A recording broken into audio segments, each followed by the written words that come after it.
umum saya, kemudian saya tawar-tawarkan ke guru-guru saya. Ya alhamdulillah, nggak ada yang mau. Oh, Tapi itu alhamdulillah nggak ada membentuk yang mau ya, iya, Mas. tapi itu membentuk istilahnya mental saya untuk tetap selalu berusaha.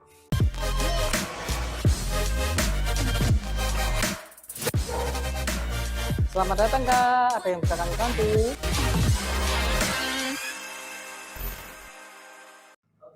Assalamualaikum warahmatullahi wabarakatuh. Kembali lagi di Devik Official. Kita sekarang ada sesi baru, yaitu sesi Devik Menyapa. Sekarang kita ada tamu yang sangat penting, terutama di Devik Konveksi, yaitu Bapak Taufik. Barangkali ada yang belum kenal sama Bapak Taufik, kita kenalan sekarang. Oke, Waalaikumsalam warahmatullahi wabarakatuh. Terima kasih Mbak Nita sudah membawakan acara sesi kali ini di Devik Menyapa. Perkenalkan, nama saya Muhammad Taufik, bisa dipanggil Mas Taufik. Saya kelahiran tahun 92, asli dari Kota Batu. Oke, Mas Taufik ini mulai tahun berapa sih merintis usaha Devik? Oke, jadi Devik ini berdiri mulai tahun 2011 Mbak Nita. Kita 2011 itu babat alasnya itu kita mulai di daerah Rampal. Di daerah Rampal itu sekitar 3 bulan.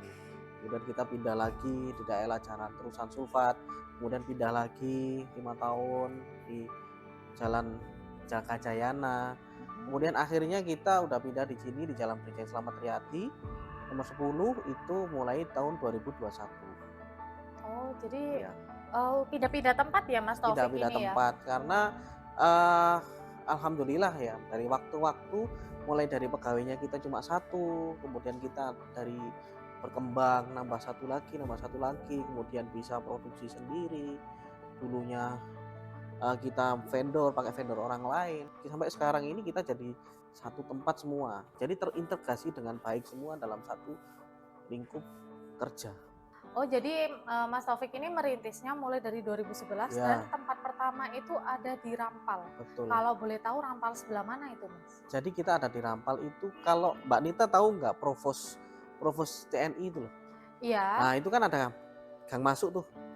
Oh, berarti yang di dalam lapangan Rampal Betul, itu? betul. Ya kalau yang terkenal itu di situ ada soto Mang Yaya. Oke. Nah di situ, nah deretan ruko itu.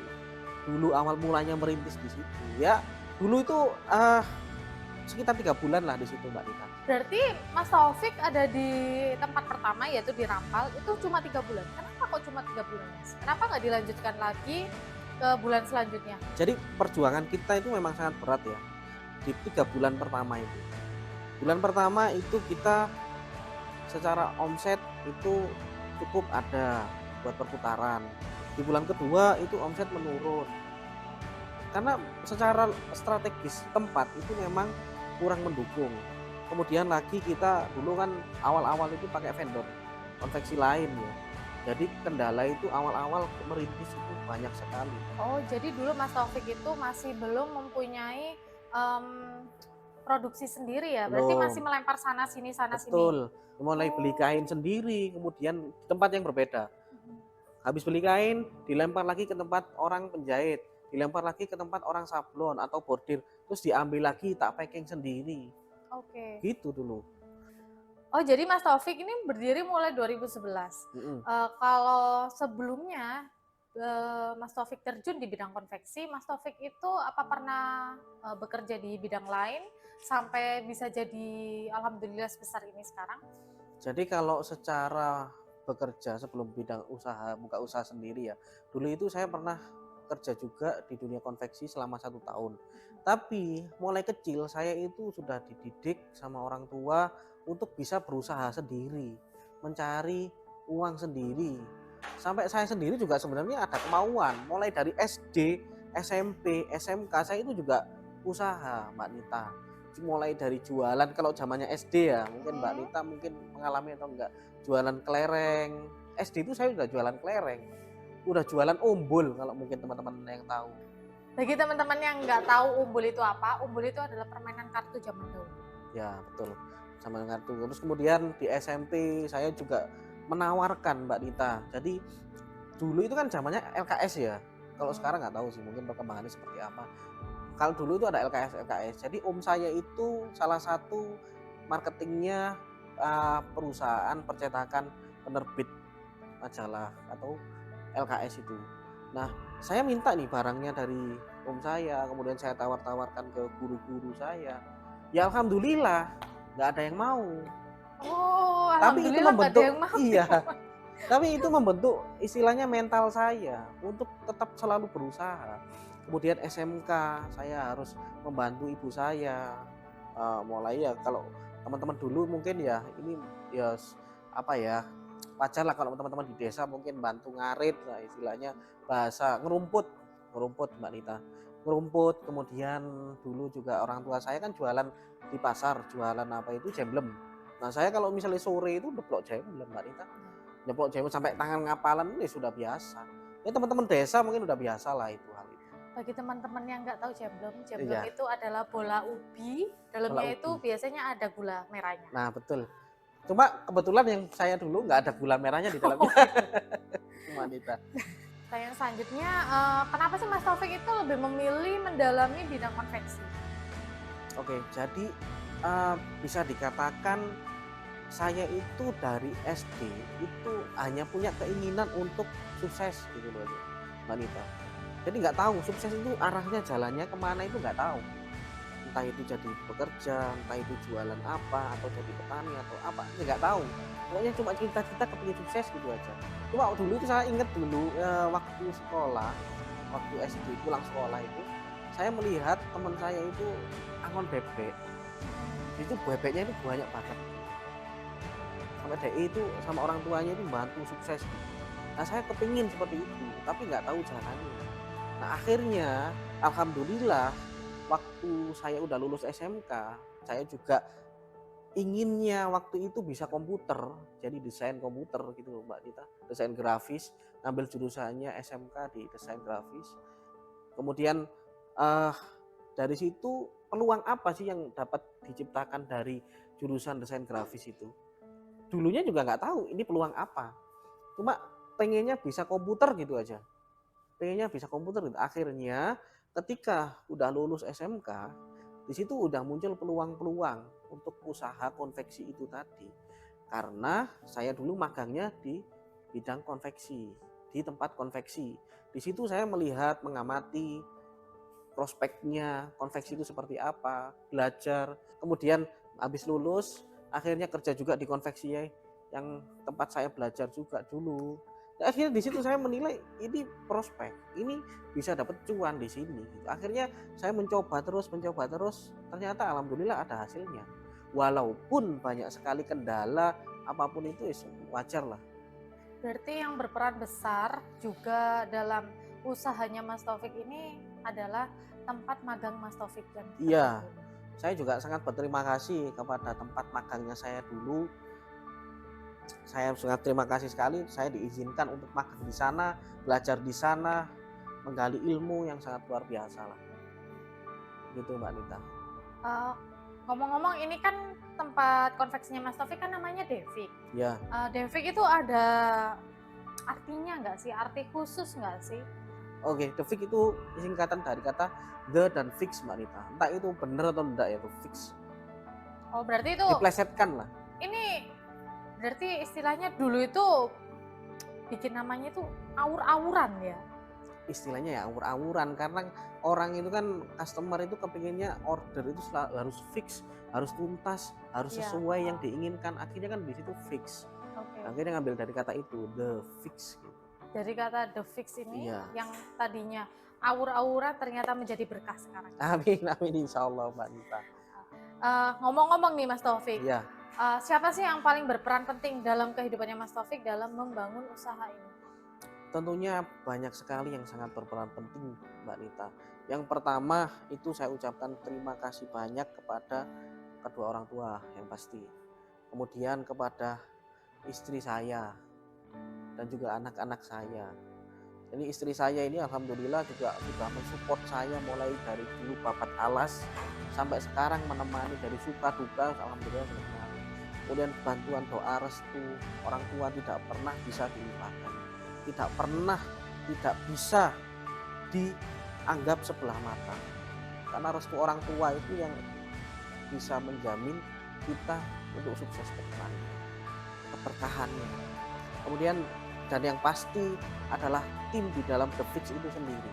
Karena kalau misalnya The Fix ini bisa semakin berkembang, semakin maju juga karena teman-teman The Fix ini sangat kompak, komitmen untuk terus berusaha memberikan yang terbaik buat konsumen.